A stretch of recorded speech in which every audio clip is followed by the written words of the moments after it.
முக்கிய செய்தி சென்னை, பெங்களூரு, மங்களூரு என பல இடங்களில் கைவரிசை காட்டிய பலே மோசடியாளன் ஒருவன் தற்போது கம்பி எண்ணி கொண்டிருக்கிறார். என்ன நடந்தது, என்ன மோசடி, எப்படி சிக்கினான் என்பது குறித்த கூடுதல் பின்னணி தகவலுடன் நேரலையில் இணைக்கிறார் எமது செய்தி தலைமை சண்முகசுந்தரம். சண்முகசுந்தரம், வணக்கம். அது தொடர்பான விவரங்கள். நிச்சயமாக ரிதி, அதாவது ஒரு சொகுசு பங்களா, அங்கு சில மலேசிய பெண்கள், உயர் ரக மதுபானங்கள், ரகசிய அறைகள், பல ரகசிய அறைகள் என வைத்துக் கொண்டு 45 வயதான ரோகன் சல்டானா என்பவர் 3 மாதங்களில் 45 கோடி ரூபாய் கல்லா கட்டியிருக்கிறார். அந்த அளவுக்கு மிகப்பெரிய மோசடியை செய்திருக்கிறார். அதுவும் ஆசை வார்த்தை காட்டி மோசம் செய்து மிகப்பெரிய அளவுக்கு மோசடி செய்திருக்கிறார். அந்த தகவல்கள் தற்போது வெளியே வந்து அதிர்ச்சியை ஏற்படுத்தியிருக்கிறது. நாம் தற்போது பார்க்கின்ற காட்சிகள் அந்த ரகசிய அறைக்கு செல்கின்ற காட்சிகள் தான். வீட்டிலே உயர்ந்த அந்த சொகுசு பங்களாவிலே பல உயர் ரக மதுபானங்களை வைத்திருக்கிறார். இதை பார்த்தவுடன் அங்கு வருகின்ற தொழிலதிபர்கள் எல்லாம் மயங்கி போய் விடுவார்கள். பிறகு அந்த கதவை உடைத்துக் கொண்டு பல ரகசிய அறைகள், ஒரு அறைக்குள் இன்னொரு அறை என்று சொல்வார்கள், அது போன்று பல ரகசிய அறைகள் இருந்திருக்கின்றன. அந்த ரகசிய அறைகளை உடைத்துதான் அந்த காட்சிகளை பார்த்து கொண்டிருக்கிறோம். தற்போது பாருங்கள், இந்த பங்களாவில் தான் போலீசார் ரைட் செய்து இப்படிதான் அந்த சொகுசு பங்களாவின் வரவேற்பறை இருக்கிறது.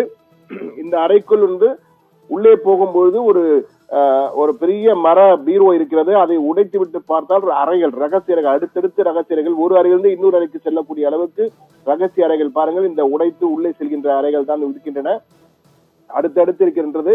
இது எப்படி ஏமாற்றினார் என்றால், கடன் கேட்டு பல தொழிலதிபர்கள் தொழிலை விஸ்தீரணம் செய்வதற்காக கடன் கேட்டு வங்கிகளில் எல்லாம் விண்ணப்பம் செய்வார்கள். ஆனால் அவர்களுக்கு உடனடியாக வங்கி கடன் கிடைக்காது பல நேரங்களே. அப்பொழுது என்ன செய்வார் என்றால், இதற்காக தனிப்பட்ட ஏஜென்ட்டுகள் இருப்பார்கள், அவர்களை அணுகுவார்கள். அப்படி விமலேஷ் என்ற ஏஜென்ட்டை, பெங்களூரில் உள்ள ஏஜென்ட்டை அணுகுகிறார். ஆந்திராவை சேர்ந்த தொழிலதிபர் ஒருவர் பட்டு சேலை தயாரிப்பு தொழில் தொடங்குவதற்காக. உடனடியாக அந்த விமலேஷ் மங்களூரில் உள்ள ரோகன் சல்டானா 45 வயது, அவருக்கு அறிமுகம் செய்து வைக்கிறார். இவர் உடனடியாக தேவையான கடன் தொகையை பெற்று கூறி இந்த பங்களாவுக்கு அழைத்து சென்றிருக்கிறார். அப்பொழுது அந்த பங்களாவுக்கு சென்றபின் சல்டானுடைய நடை, உடை, பாவனை, அந்த சொகுசு பங்களா, அதே போன்று உயர் ரக மதுபானங்கள், வகையான கார்களை எல்லாம் பார்த்துவிட்ட அந்த தொழிலதிபர், இவர் மிகப்பெரிய ஆள், நிச்சயம் நமக்கு வாங்கி கொடுத்து விடுவார், கடன் கிடைக்காவிட்டாலும் இவரே நமக்கு கடன் கொடுப்பார் என்ற வகையிலே அவரை நம்புகிறார். உடனடியாக அவரிடம் சொல்கிறார், உங்களுக்கு தேவையான கடனை நான் ஏற்பாடு செய்து விட்டேன், ஆனால் பத்திரமாக நாம் பதிவு செய்ய வேண்டும்.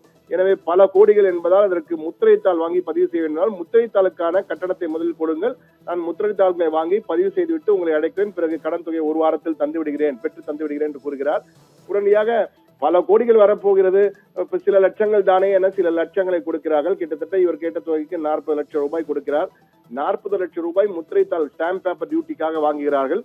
அதை வாங்கி கல்லா கட்டிக்கொள்ள. இதே போன்று பிறகு அவரை சல்டானா போன் சுவிட்ச் ஆஃப் ஆகிவிடுகிறது. அவரை தொடர்ந்து பார்க்கிறார்கள், முடியவில்லை. சில வீட்டுக்கு வரும்போது சொகுசு பெண்களை வைத்துக் கொண்டு, சொகுசு பங்களாவிலே சில மலேசிய பெண்களை வைத்துக் கொண்டு சில காட்சிகளையும் படமாக்கி விடுகிறார். சில தொழிலதிபர்கள், அந்த வீக்னஸ் உள்ள தொழிலதிபர்கள் மாட்டிக்கொள்கிறார்கள். அவர்களை புகைப்படம் வைத்துக் கொண்டு, காட்சிகளை எடுத்து வைத்துக் கொண்டு, வீடியோ எடுத்து வைத்துக் கொண்டு மிரட்டுகிறார். அவர்கள் வருவதே இல்லை. இதில் மாட்டாத சிலர் தான் தற்போது புகார் கொடுக்கிறார்கள். அந்த புகார் கொடுத்த பிறகு அந்த சல்டானாவினுடைய அறையை போலீசார் ரகசியமாக நேற்று அதிரடி வேட்டை நடத்தியிருக்கிறார்கள். அப்பொழுதுதான் அந்த சல்டானா அந்த அறைக்குள்ளே, பங்களாவுக்குள் இல்லை என்று கூறிவிடுகிறார்கள். பிறகு பார்த்தால் அந்த ரகசிய அறையில் ஒன்றில் ஒளிந்து கொண்டிருக்கிறார். அவர் கையும் களமாக தற்போது கைது செய்யப்பட்டிருக்கிறார். அப்போது அவர் நடத்திய விசாரணைகள் தான் அந்த தொழிலதிபர்கள் பட்டியல் 1, 2, 3, 4 கிட்டத்தட்ட 20க்கும் மேற்பட்ட தொழிலதிபர்களை ஏமாற்றிருக்கிறார். முதலில் சென்னையில் வேறு இவர் வசித்திருக்கிறாராம். சென்னையிலிருந்து பிறகு பெங்களூரு சென்று பிறகு மங்களூருக்கு சென்றிருக்கிறார். மேலும் பல இடங்களுக்கு அவர் சென்றிருக்கலாம். என்னென்ன மோசடி செய்ய குறித்து தற்போது விரிவான விசாரணை நடைபெற்று வருகிறது. ஆனால் அறை டு அறை ஜம்ப் செய்து மாறி மாறி சொகுசு பங்களா, ரகசிய அறைகள், மலேசிய பெண்கள் என்று ஏமாற்றி கிட்டத்தட்ட 3 மாதங்களில் 45 கோடி ரூபாய்க்கு மோசடி செய்திருக்கிறார். 40 கோடி ரூபாய் அவருடைய வங்கி கணக்கில் வேறு இருக்கிறது.